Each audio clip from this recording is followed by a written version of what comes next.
how do you tell a communist? He said, well, it's someone who reads Marx and Lenin. And how do you tell an anti-communist? It's someone who understands Marx and Lenin. Well said. Ronald Wilson Reagan, one of the greatest presidents this country ever had the pleasure of being elected twice. And welcome to Monday, a brand new week, and you're going to get a day off tomorrow. Pretty much all of you going to get a day off tomorrow. How about that? That's fantastic. It is the eve of Independence Day, and I hope that you and yours and your friends will get together and realize what a remarkable opportunity you have been given. What a great, great country has been built for you. Are we perfect? No. No, we're not. Do we have things we can fix? Yes. Every single day.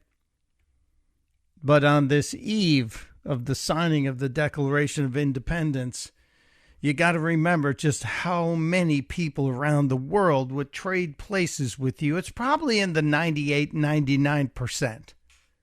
I'm guessing right now. And I'm thinking more and more it's the 99%.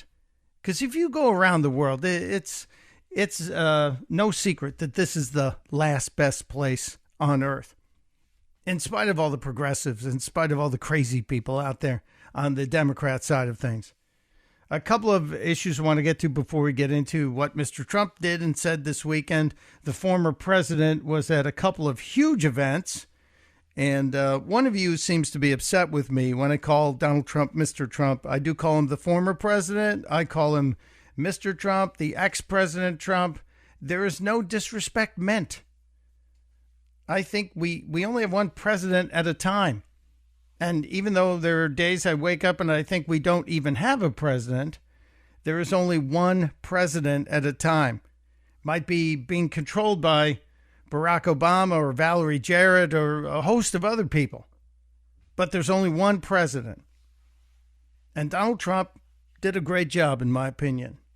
And I honestly hope he has the chance to do it again. Because I think he can. He can return the country to where it was when he handed over the keys to the next president. You know, the peaceful transition of power in this country is just one of those things that the world looks at us and goes, how do you do that? We usually have to kill somebody to get a new leader. Now, we've been pretty damn good at it. So it's no disrespect to Mr. Trump, the former president. It's respect to the office of the presidency, which I really wish the Democrats would understand and then maybe try and convince Joey that he's doing more harm than good in that area. Seriously. I want to talk about Donald John Trump. The former president had a raucous reception when he visited Philadelphia. You will see people posting videos online saying, oh, Donald Trump was booed. Some guy called him a traitor. There was one guy with a bullhorn who was on the road where the motorcade came by. One Bobo with a bullhorn who was yelling at former President Trump. That doesn't mean the crowd felt that way. There are myriad clips, myriad photos of Donald Trump posing with members of law enforcement, posing with members of the first responder community. And it was just great to see. So I'm happy that we saw the rally to re-elect Mr. Trump in South Carolina with tens of thousands of people. Some say there were 50,000. Some say 75,000. I tend to believe it was on the higher end of things because it really was a phenomenal event to witness in South Carolina. And there were people who had gotten there and were there overnight and stayed up all night to be there. And there's really a ton of evidence if you paid attention to any of the clips. I loved it when Mr. Trump was addressing Joe Biden, who is the president right now, and his problems with his son, because I think this is where Donald Trump is at his best. You know, they always say I was soft on Russia. He said, if you're soft on Russia, I'd hate to see a tough guy because, you know, I ended their pipeline, right? Nord Stream 2. Nobody ever heard of Nord Stream 2 until I came along. I said, nope, end it. End it. That was the biggest thing they've ever done. I ended it. Biden approved it like his first week in office. He let him do it. But he got a lot of money from Russia. Remember, the mayor of Moscow's wife paid him and his son, Hunter, there's a beauty. At some time, does he look at his son and say, you know, the son thing just isn't working out? He said his son is the smartest person he's ever known. I don't know. He's the smartest person I've ever known. Who? Hunter. Smartest person. Now, at some point, he's going to say, it's just not working out the way it's supposed to. It's Donald Trump on open mic night. The former president was crushing it. This was at the Moms for Liberty event in Philadelphia. Mr. Trump was there supporting a group of women who want America to get back on the sane train, if you will. And he was killing it. He was killing it, talking to this Joyful Warriors National Summit is what they called it. Think about that. They're not angry, they're joyful. They want America to come back. They want America to be the America that existed under President Donald Trump. And they appreciate when he speaks to them and talks about the Supreme Court ruling that happened the day before and talks about merit-based education in America. And yesterday, as an example, they ruled, such a big ruling, to set our country back on a merit-based system of education. Got a standing O from that crowd of women, a packed hall at the Marriott in Philadelphia.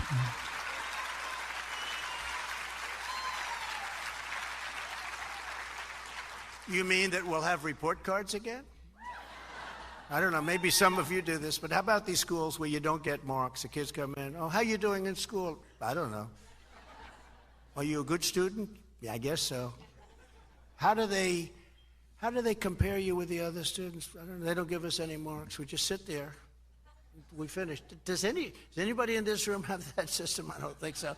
But a lot of people do, a lot of schools do. In other words, what they did yesterday. If you've worked hard, gotten fantastic marks, done well on all of the other various things that you have to do well on, somebody that hasn't done nearly as well, who perhaps has not worked as hard, will not be taking your place on a school, college, or university roster any longer. Is it any wonder why 52% of America supports that? Why I know the independents are behind that as well. Is there any wonder? And Donald Trump speaks in the language of the average person. He's not up there giving you all the Democrat language that twists around legal definitions of things.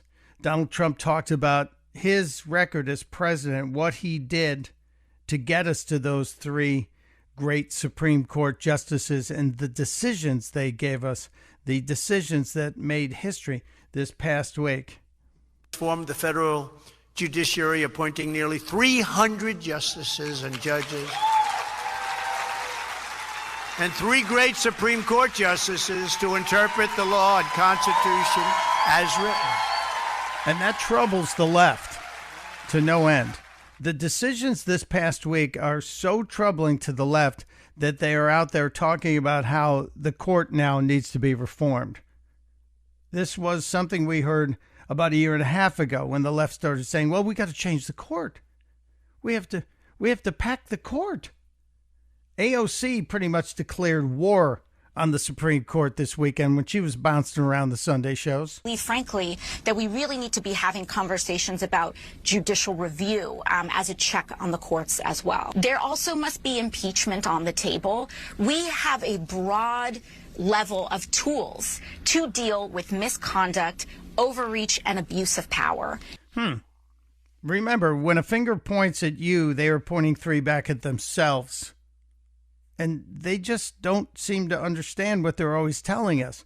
Elections have consequences. Yes, when so many people chose Donald John Trump over Hillary Clinton, and President Trump then had the opportunity to appoint 3 Supreme Court justices, he delivered for the people who voted for him. And now the left doesn't like it, so they want to change everything. They want to overthrow the court, basically, because they're not happy. This far-right extremist imbalanced Supreme Court, which seeks to make history for all the wrong reasons. Now, Ayanna Pressley, one of the profoundly unhappy people I imagine we could ever meet. Ayanna Pressley is not in any way pleased with the decisions made out of the Supreme Court. And now she's going to start the name calling, because that's what they do. They try to get people all torqued up based on their feelings again. And it is name calling. She already brought up the MAGA thing. Extreme. That'll get thrown in there. But wait, there's more. This is, if they were a caucus in Congress, they would be the bootstrapper, forced birth, don't say gay caucus. The bootstrapper, forced birth, don't say gay caucus. There are no forced births in this country. I don't know what she's talking about with bootstrapping. And don't say gay doesn't even appear in the bills in Florida that she's referencing. These people are delusional. There's no two ways around it. And what they want to do is change the structure of the court, even against the wishes of the late Ruth Bader Ginsburg. It's stunning to me. And I guess it's stunning to some of you, too, as well. Robert is listening in Perry, Georgia on 9:40 a.m. Robert, welcome to the Chris Plant Show. What's on your mind? Yes, I'm glad that you let me on, because the other guy will never let me on as far as your boss, Chris. But anyway, as far as with the Supreme Court, what Biden's going to have to do, I was against it before, but now I'm for it. That's for to get 4 more liberal justices. So there will be 13 on the Supreme Court, and have at least there will be 7 liberals and 6 conservatives, because ever since Thurgood Marshall died, when he appointed, whatever his name down there, Clarence Thomas? Okay. Clarence Thomas? Yeah. Ever since, and that's the only way that you can tell whether or not a decision is good or bad, by however the way that Clarence Thomas voted. If he voted for it, then you know it's a bad decision. If he voted against it, then you know it's a good decision. So that's one of the ways in which you can tell whether or not these decisions by the Supreme Court. Okay, Robert, hang on one second. So you're a liberal. You identify as a liberal, correct? Yes. Okay. There are a lot of you out there. And you believe, contrary to what Ruth Bader Ginsburg and the majority of America believes, that because you don't agree with the decisions of the current court, that you should get to kind of change the court and sway it to your favor just because you don't like the way the decisions have come out. That's kind of what you're saying. You want to stack the deck in your favor just because you don't agree with the decisions of the current court. Well, I'm going by the decisions that are correct as far as they. No. They're all correct. Robert, no, they're all correct, Robert. They're all correct. Nancy Pelosi herself said that Joe Biden had no power to do what he wanted to do with student loans. Nancy Pelosi herself, her words were cited. Joe Biden himself didn't believe he had the power. 25 days into his administration, admitted that. So you're wrong on your initial premise, saying that they're not constitutionally there. So I'm sorry, but your pipe dream here, your fever dream, is not going to happen, because the American people understand that this is nothing other than sour grapes. So we allowed you to make your case, and you did so poorly, Robert. I hope you have a great Independence Day tomorrow. Mike Opelka in for Chris Plant on The Chris Plant Show.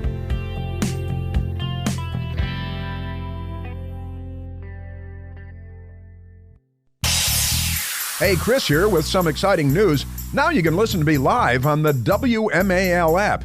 Doesn't matter if you're in your car, in the office, on the go, the WMAL app delivers crystal clear around-the-clock news coverage anywhere with cell service or Wi-Fi. So don't miss a second of your favorite shows. Download the WMAL app today on the Apple App Store or at Google Play Store.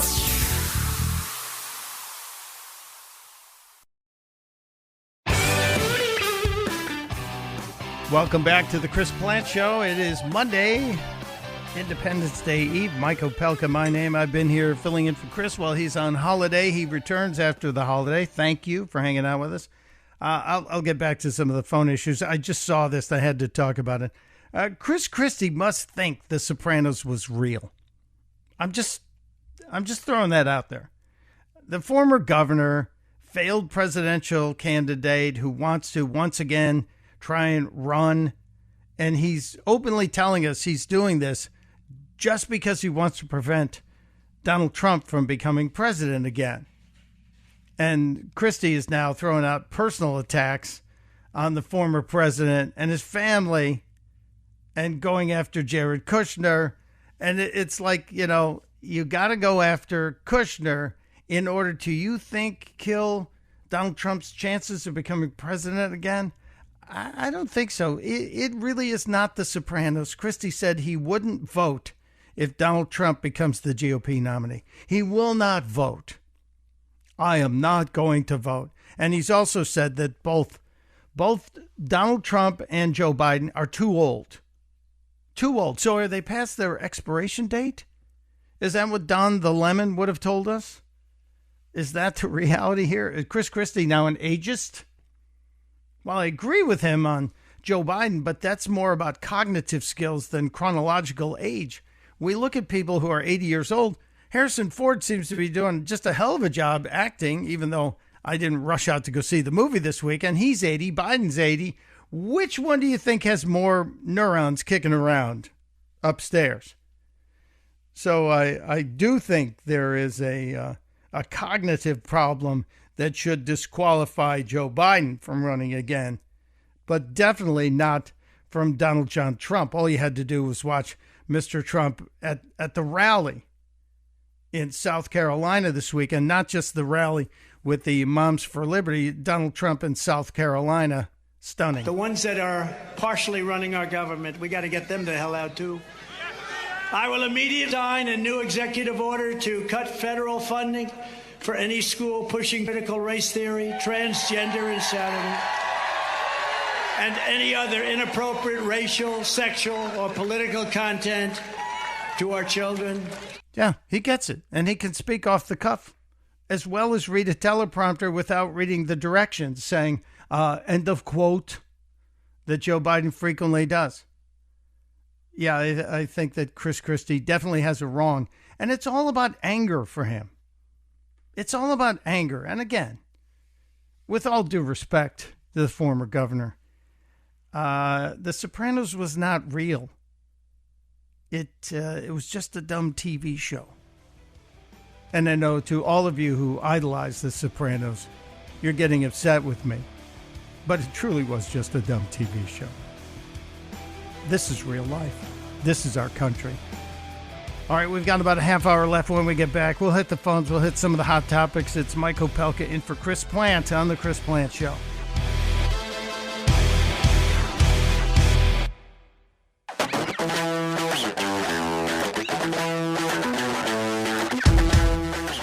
It is The Chris Plant Show. Mike Opelka sitting in for Chris for another 26 minutes or so on this Independence Day Eve. I really do hope you have plans to be with friends and family to remember just what happened on July 4th, 1776. The other thing that's so important about this election, we're coming up on 250 years. And who do you want to be in the White House when America celebrates 250 years of independence? Do you want it to be Joey Biden, or would you like it to be Donald John Trump? I'm thinking Trump, or at least somebody that can speak, because I certainly don't think Joe Biden can. As a matter of fact, Friday, when Biden was getting all hot and bothered over the Supreme Court decisions, as he was leaving the momentary press gathering, one of the reporters asked him about this Afghanistan withdrawal report that was dumped on a Friday afternoon on basically a holiday weekend, meaning there probably was not a lot of good news for the administration. And if you remember, if you're old enough to remember the disastrous withdrawal from Afghanistan under Joe Biden, we lost 13 service members due to the incompetence of this administration. But if you're Joe Biden, you think it was that the whole thing went well. Here's that moment from Friday. One reporter was hollering at Biden as he started to do the walk away. He closes his binder and then he walks away. Mr. President, do you admit failure in Afghanistan? Mistakes. There was a report on Afghanistan withdrawal saying there was failure, mistakes. Do you admit there was mistakes during the withdrawal and before? No. All the evidence is coming back there. Remember what I said about Afghanistan? So this question is, there's a report that just dropped on a holiday weekend, Friday, to be buried. Talks about failures and mistakes in your withdrawal in Afghanistan. Joe goes, no. Now he's coming back to the mic. I said Al-Qaeda would not be there. I said it wouldn't be there. I said we'd get help from the Taliban. What's happening now? What's going on? I'll tell you what's going on. The little girls aren't allowed to go to school anymore. Women aren't allowed to hold jobs. And we lost 13 service members. But Joe, he doesn't see that. Read your press. Yeah. I was right. Thanks. And then he pounds the little lectern there and turns around and walks. Thanks. Nothing more to say. I was right. Tell that to the families of the 13 service members who have to, every holiday, see the empty chair. Or just struggle in life because it's so damn tough to ever get over that. That's a member of a family who was taken because of the incompetence of this administration. But Joe doesn't see it that way. I was right. You know where else they're not right? I just read this, and this is absolutely insane and infuriating at the same time. We might need a new portmanteau to put insanity and infuriation in the same word. The White House wants to block sunlight to save the planet from global warming. I know, take it all in. The headline on zerohedge.com, which is a great site. The White House wants to block sunlight to save the planet from global warming. The European Commission has recently said, large-scale interventions such as solar engineering to reverse climate change might have some unintended consequences. Yeah, all you need to do is look at California. California's building these huge solar farms where they put, the solar panels out and then they collect all the energy and then sell it to the civilians, to the people. But in the area of California, they've now discovered that the unintended consequences of putting these huge solar farms out there is that those local communities where they are, they're having trouble with water. Really?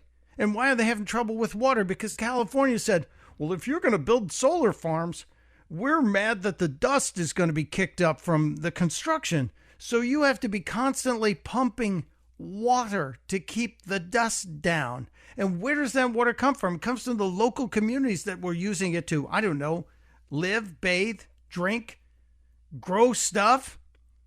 Yeah, unintended consequences. But now the White House Office of Science and Technology Policy has the administration eager to explore what they call geoengineering methods to block the sunlight, because that's the problem. Climate crisis is the problem. I'm talking about this during the break with Michael Piercy, and Michael goes, again, The Simpsons got it right. And I'm a fan of The Simpsons. I'm not an obsessed fan. I don't have a perfect memory, but Michael Piercy does. And he said, no, Mr. Burns wanted to do this. And I said, no, this can't possibly be happening. But yeah, this did happen on The Simpsons years ago. So once again, The Simpsons may have predicted what this kakistocracy, government by the worst possible individuals, is trying to do. The episode was entitled, I Call This Enemy the Sun. Here's the moment when Mr. Burns reveals his evil plan. Since the beginning of time, man has yearned to destroy the sun. I will do the next best thing. Block it out. So he opens up a device. Good God. Imagine it, Smithers. Electrical lights and heaters running all day long. But, sir, every plant and tree will die. Owls will deafen us with incessant hooting. The town sundial will be useless. I don't want any part of this project. It's unconscionably fiendish. Yes, it is. So there it is, unconscionably fiendish. The Biden administration wants to block sunlight to save the planet from global warming. Just that alone should get him thrown out of office. That idea alone should be an impeachment filing immediately. We're going to block the sun right now. I'm sorry, I'm laughing, but it is totally laughable. And that's what this administration is. And since we're talking about the administration, let's check in with John in Buffalo, New York, listening on WLVL. Hello, John. You ready for the July 4th holiday? Yeah. Yeah, I imagine there'll be some protests in different cities. But I was wondering. Yeah, go ahead. Well, I have a suggestion for the Biden administration. It's not unprecedented. Back in '84, after Reagan was reelected, he had two of his cabinet members switch out jobs, Don Regan and Jim Baker. I thought that it would be a good idea to switch out Pete Buttigieg and Karine Jean-Pierre, because they're getting a lot of bad press, both of them, but maybe they'd be better suited. Obviously, Pete would make an excellent press secretary because he's so glib. We all know how glib he is.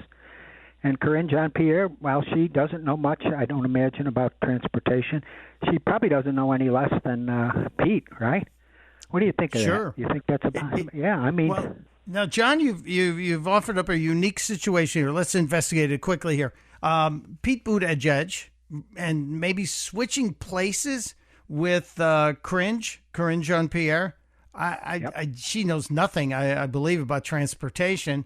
So I think there'd be no deficit, no loss there in the Transportation Secretary Department. Now, the administration would also not lose any boxes that they've checked. But Karine brings four. You know, she's a person of color, an immigrant, a woman, and a lesbian. So she checks four boxes. Pete only checks one, but he does check the military service box. So maybe we can give him a box and a half.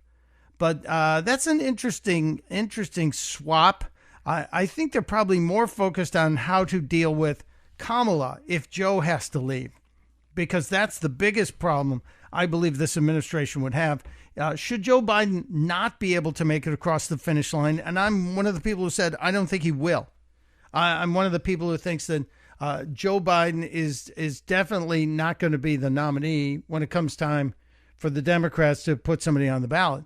But the biggest problem would be if he leaves, if he has to leave office, that means you know who becomes president. And I think that's a scary, scary thing.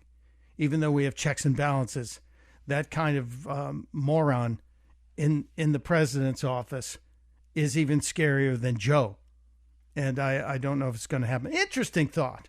But thank you, John. I appreciate you being there. Speaking of Mayor Pete, the air travel situation, July 1st, which was Saturday, we began a new era of 5G phone service.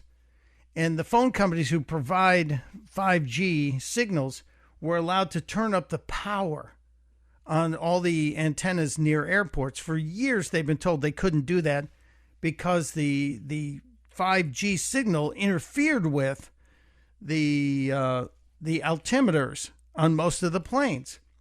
And they were given a year, the airlines were given a year to change out the technology and put in these new altimeters that would not be affected by the 5G signals, especially the new hyped up signals. And there's a report that's not getting enough attention. It seems like there are 20% of the commercial airlines that have not changed those planes. So those planes will not be allowed to fly because of the anticipated 5G problems, which means 1 out of every 5 planes is taken out of service. Where in the hell is Mayor Pete on this issue? Where in the hell is Mayor Pete on that issue?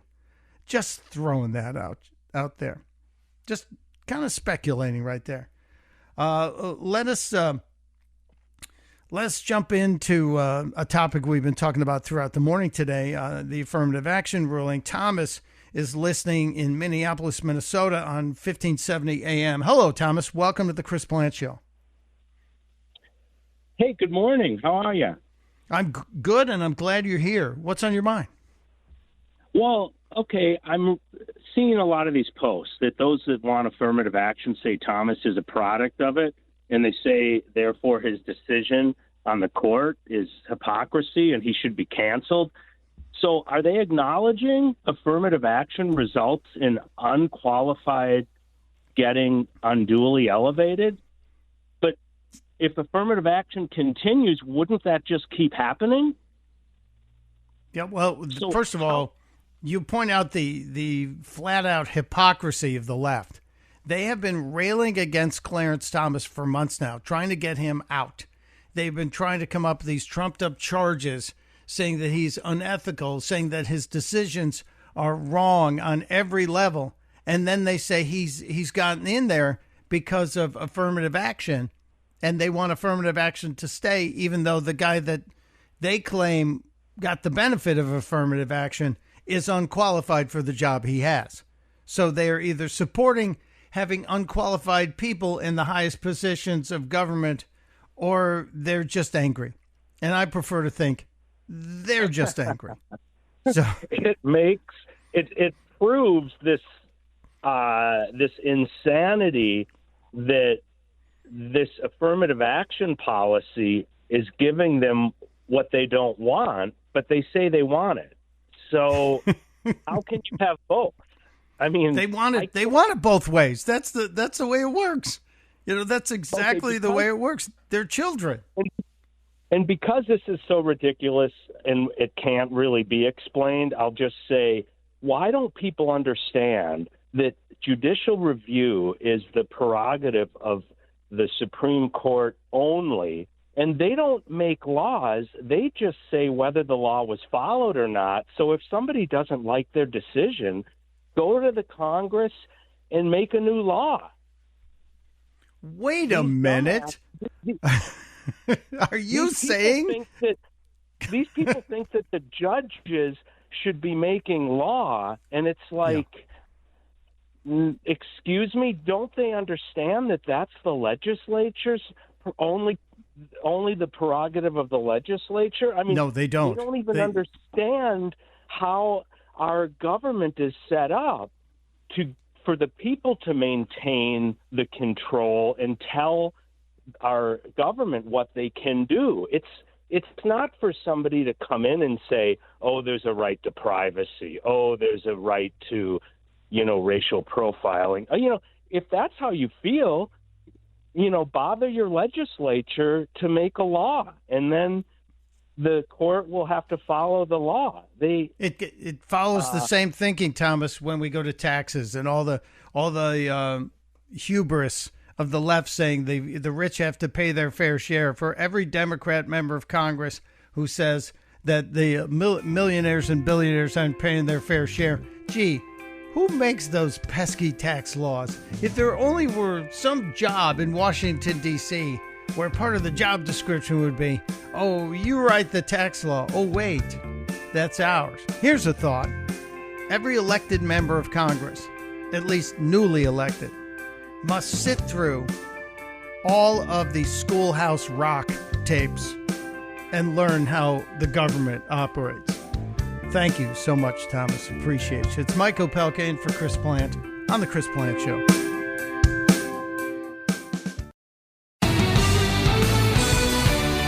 I can't believe it's time to get out of here. It's Mike Opelka. I have been here a week and a day now sitting in for my friend Chris Plant on his show, and so many of you have joined us every day, and we thank you for that.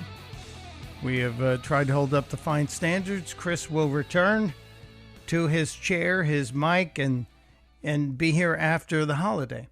But I have been honored by so many of you who have participated and so many smart folks who always make this show a pleasure to be a part of. Just a couple of things that I would like to point out before we get out of here. One of them, if you're a Second Amendment supporter, a federal judge, Reed O'Connor, has reversed an ATF ban on ghost guns, so keep your eye on that. I'm sure there'll be an appeal to the Supreme Court. This one is really kind of interesting, and I'm absolutely stunned to see it. Politico. Yes, Politico. Normally a water-carrying vehicle for the Democrats has a story headlined, "Why Democrats Should Primary Biden. It Would Be Good for the Party and for the President." I'm sure that's going to get a lot of love. And by saying a lot of love, I'm saying a lot of anger from the White House for Jack Schaefer's piece. Yeah. They're saying it would give Joe a tune-up. He doesn't need a tune-up. He needs a brain transplant. He doesn't need a tune-up. It's just not right. So Politico, I wonder if they'll come out and then support Robert Kennedy Jr.